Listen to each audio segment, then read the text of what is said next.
Searches the self.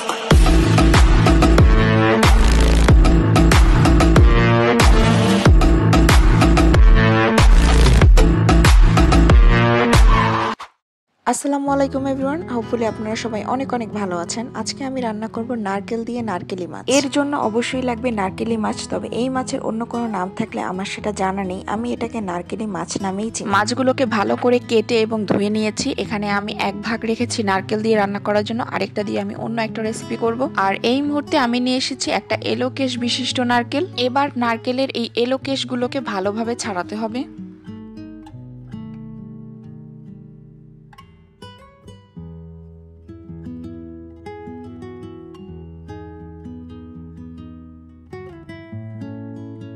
মাছের পরিমাণ অনুযায়ী এই এক ভাগের বেশি আসলে প্রয়োজন নেই। এবার আমি এটাকে ভালোভাবে খোসা ছাড়িয়ে নিয়েছি।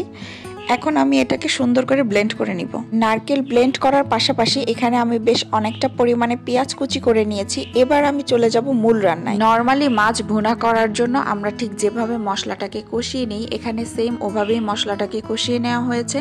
একটু স্পাইসি করার জন্য আমি এখানে কিছু কাঁচামরিচ দিয়ে দিচ্ছি।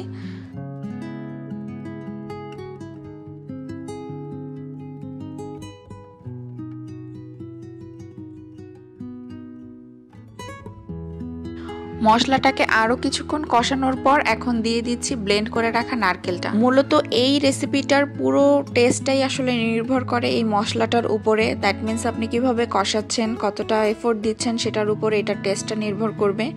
এখানে নারকেলের সাথে মশলাটা যাতে বেশ ভালোভাবে মিশে যায় তার জন্য আমি কিছুক্ষণ ঢাকনা দিয়ে ঢেকে রেখে দিব। নারকেলটা ব্লেন্ড করার সুবিধার্থে আমি কিছুটা পানি অ্যাড করেছিলাম, যার কারণে এখানে মশলাটা কষানোর জন্য আমি এক্সট্রা কোনো পানি অ্যাড করিনি। তবে কষানোর সময় যদি কড়াইতে লেগে লেগে আসে সেক্ষেত্রে অবশ্যই একটু পানি অ্যাড করতে হবে। এবং ফাইনালি যখন এরকম বুদবুদ করতে থাকবে বা হালকা তেল ভেসে উঠবে, ঠিক তখনই আমি এখানে 1.5 কাপের পরিমাণ পানি অ্যাড করেছিলাম।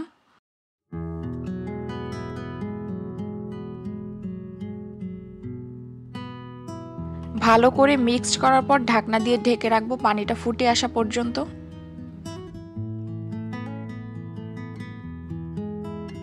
ঠিক এই পর্যায়ে ধুয়ে রাখা মাছগুলোকে আমি এখন দিয়ে দিচ্ছি। মাছগুলোকে অতিরিক্ত নাড়াচাড়া করার কোনো প্রয়োজন নেই, সেক্ষেত্রে মাছগুলো ভেঙে যাওয়ার সম্ভাবনা রয়েছে। শেষবারের মতো ঢাকনা দেওয়ার আগে আমি এখানে একটু বেটার টেস্ট এবং সুন্দর স্মেলের জন্য উপর থেকে একটু সরিষার তেল দিয়ে দিয়েছিলাম। সরিষার তেল অ্যাড করার কারণে ঢাকনা খোলার পরই এত সুন্দর একটা স্মেল এসেছে যেটা আপনাকে আসলে বলে বোঝাতে পারবো না। এখন আমি এখানে উপর থেকে একটু পেঁয়াজ বেরেস্তা ছিটিয়ে দিয়েছিলাম। অনেস্টলি স্পিকিং, এই মাছের টেস্ট আপনি ততক্ষণ বুঝবেন না যতক্ষণ না আপনি এটা না খাচ্ছেন। এটার টেস্ট জাস্ট অসাধারণ। যাই হোক, নারকেল দিয়ে নারকেলি মাছের রেসিপিটা এখন একদম রেডি। এই পাশে আমি বাকি মাছটা দিয়ে আলু দিয়ে একটা ঝোল করেছিলাম। ভিডিওটি কেমন লাগলো জানাবেন, আর এই মাছের রেসিপিটি আপনাদের ট্রাই করা হয়েছিল কিনা সেটাও জানাবেন। আজকে এই পর্যন্তই। সবাই ভালো থাকবেন, সুস্থ থাকবেন। আল্লাহ হাফেজ।